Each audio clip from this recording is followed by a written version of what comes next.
Hi, I'm Ken Kessler, and welcome to the Sounds of Christmas podcast.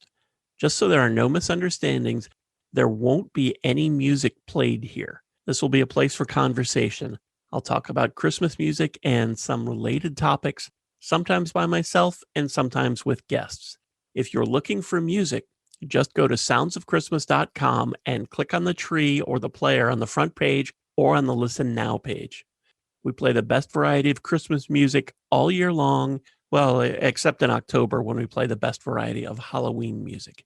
In this podcast, I just wanted to mention a bit about the Sounds of Christmas, how we got here and what we do, and set the stage for what I hope will be a fun series of interviews with people who love Christmas music. That's really how all this started for me, the love of Christmas music. When I was a kid and record stores were still a thing, I spent hours combing the stacks looking for Christmas music. I got so much joy when I came across something new and potentially exciting, or when I found something rare, which was even more exciting, like the children's record In Harmony 2, the second and final charity album created to support the Children's Television Workshop. Both of those albums featured popular singers and bands performing children's songs, or at least songs for children, like the Doobie Brothers and their version of Winkin', Blinkin' and Nod, and Lou Rawls and Denise Williams duetting on The Owl and the Pussycat, and Bruce Springsteen and the E Street Band performing Santa Claus is Coming to Town from a concert in Brookville, New York in 1975. Yeah, that was a find. Previously, you would only hear that song on rock radio stations in December. Until that second In Harmony album came out in 1981, there wasn't another way to get that song. Now, a few years later, it showed up as the B-side to Bruce's My Hometown single. And a couple of years after that, it started to appear on different Christmas compilations. Now you can find it on YouTube and on all the music streaming sites. But when I found it in 1981, it was one of those rare Christmas tracks that I both wanted to covet and wanted to share with the world. While there is definitely some magic in waiting until December for your favorite radio station to play a song you love that you can't find anywhere else, there's also magic in actually finding that song yourself and getting to hear it anytime you want.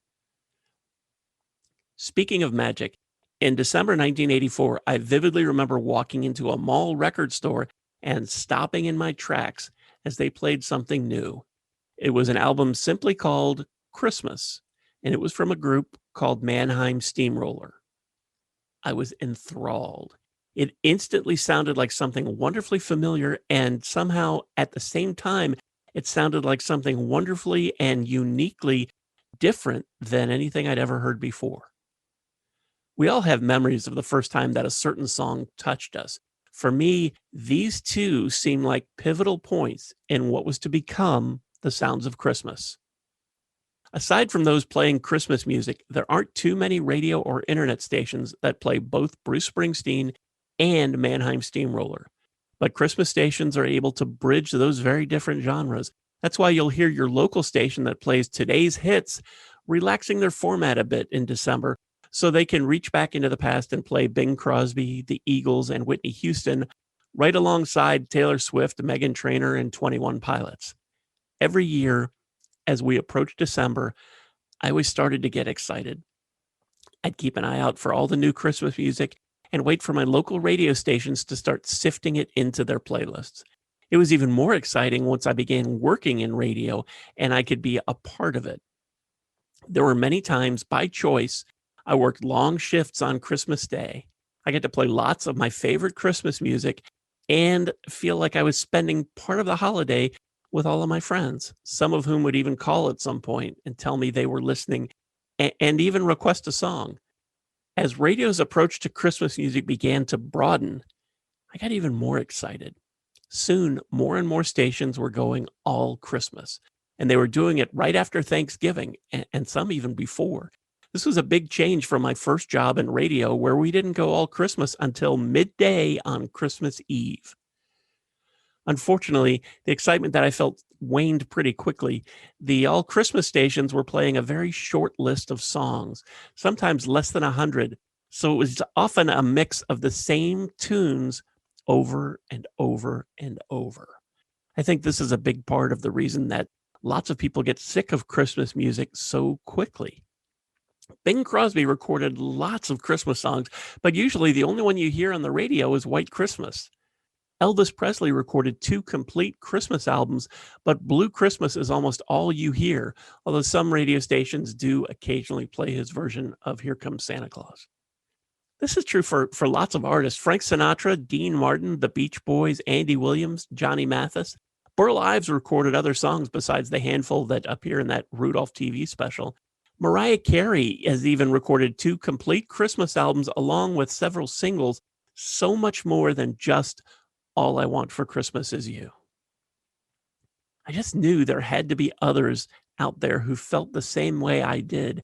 They loved Christmas music and wanted more than just the same short list of songs every year. And I knew I could offer that. So almost 20 years ago, I started to seriously work on a plan to create the sounds of Christmas. Once technology advanced enough so it was possible to run the kind of station I wanted to, I started moving it forward. Luckily, through my radio career, I was able to connect with the team from Mannheim Steamroller, and they agreed to help sponsor my station, getting us off the ground in 2007. I joked later on that their new album, Christmas Song, went platinum shortly after we launched, as if it had anything to do with the sounds of Christmas. In reality, while they made it possible for us to reach millions of listeners all over the world, we had little, if anything, to do with their album going platinum.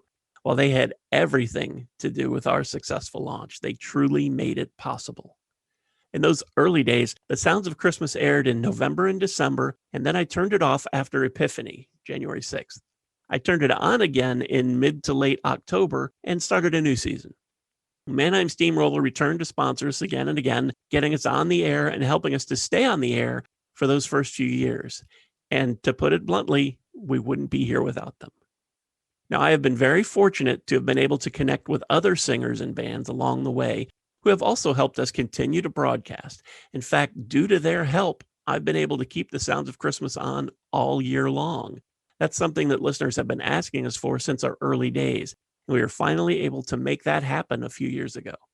I know year-round Christmas music isn't for everyone, but sometimes you just need a little of that holiday cheer, and I'm very happy to be able to provide that.